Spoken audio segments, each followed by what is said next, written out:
has become fashionable for the largest opposition party to discredit the Electoral Commission. All kinds of accusations, including unprintable insults held at the person of the EC chair, have become normal. This is unacceptable. But for students of politics, we can see the strategy behind it. It is an old trick in the book. Vilify the referee and reduce the credibility of the referee in the eyes of the public when you can tell you are losing the match. This creates a platform where, when you lose, to discredit and contest the outcome of the match. And this is the underlying cause for all the whining that is taking place against the Electoral Commission at every step of the electoral. But Jean Mensah, the Electoral Commissioner, has not shown good faith. She told me and the other colleague I had, Professor White, to send a message to John Mahama. After leaving, she turned off her phone. She turned off her phone? Yes. I will take you to my car. I will show you the several phone calls I made to her, and she did not pick. She did not pick it. So when I finally got to John's house, then suddenly somebody calls me and says, "But Rojo, you told me you were going to inform John about a potential meeting that would take place between the NDC's representatives and the EC, where we would catalog the different types of fraud or issues that we had for them to be addressed." But she's announcing the results. So basically, she got the two of us out of the EC. Appreciate what I'm saying, but create another opportunity for me and my other colleague in the EC, and will show Ghanaians and the global community the fraud that has been perpetuated on the people of Ghana. You are to the flag bearer, we are addressing the nation. No, but let me emphasize. Right. President Nana Addo Akufo-Addo did not win this presidential election. He did not. He did not. And I repeat emphatically, he did not.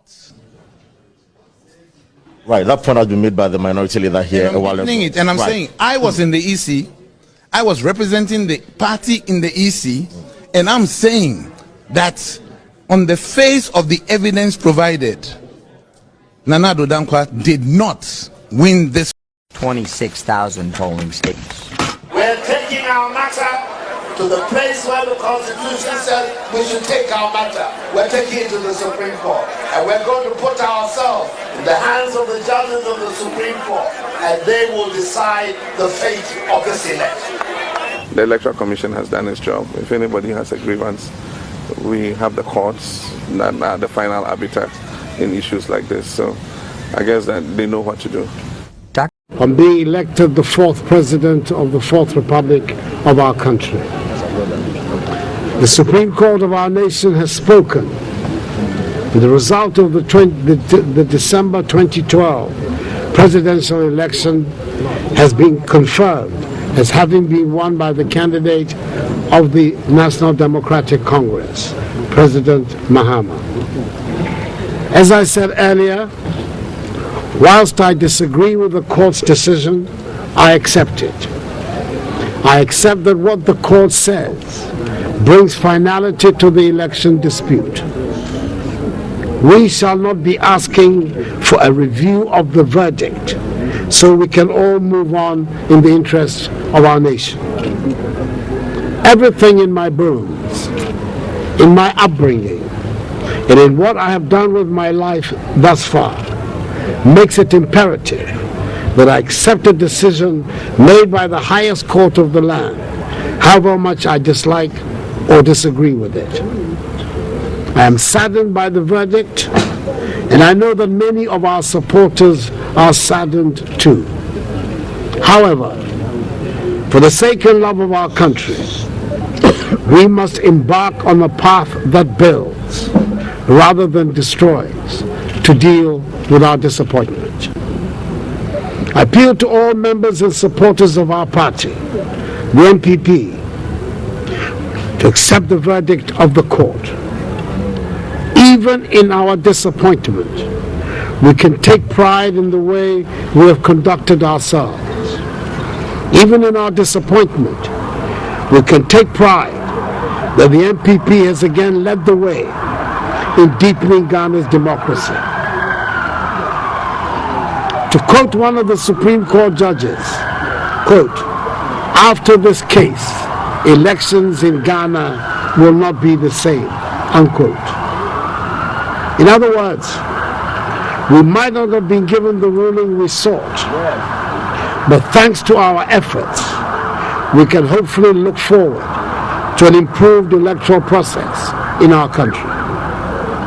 I'm grateful to my co-petitioners, the National Chairman, Joe Kobecha Bilamte, my running mate, Dr. Mahama for their hard work, dedication, and commitment as we pursued the legal options available to us. My gratitude also goes to the lawyers and the technical team for their unbelievable hard work and sacrifices. I'm grateful to all the volunteers who spent days and nights working on pink sheets, entering data, photocopying documents, and labeling exhibits for the petition. I am grateful to all the well-wishers for their prayers. I must also thank my party, the NPP, officials, the foot soldiers and supporters for their unflinching support and belief in me.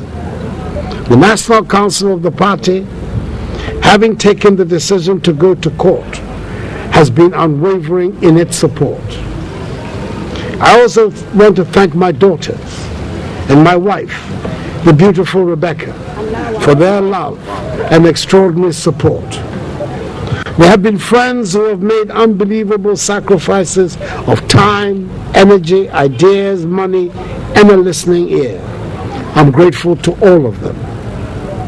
I'm sure there are many people wondering what I envisage for my political future.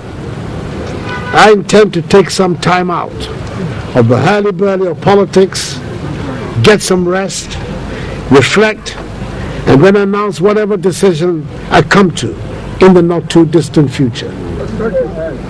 In Ghana's 56-year history, this is the first time a presidential election petition of this kind has been filed and pursued through the courts. The whole world has watched us in wonder and admiration.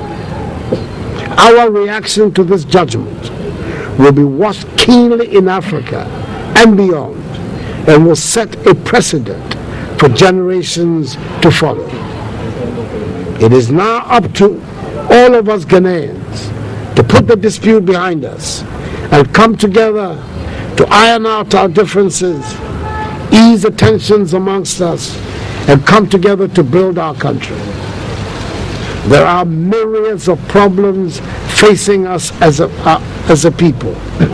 This is the time for all of us to come together and work to find solutions to the challenges that confront our people. To my party, the NPP, I say we have a lot to be proud of.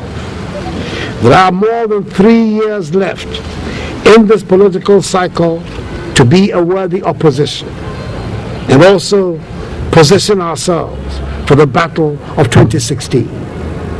Today, let us wish our President well, and thank the Almighty for His mercies to our nation. The battle continues to be that of the Lord's. God bless Ghana.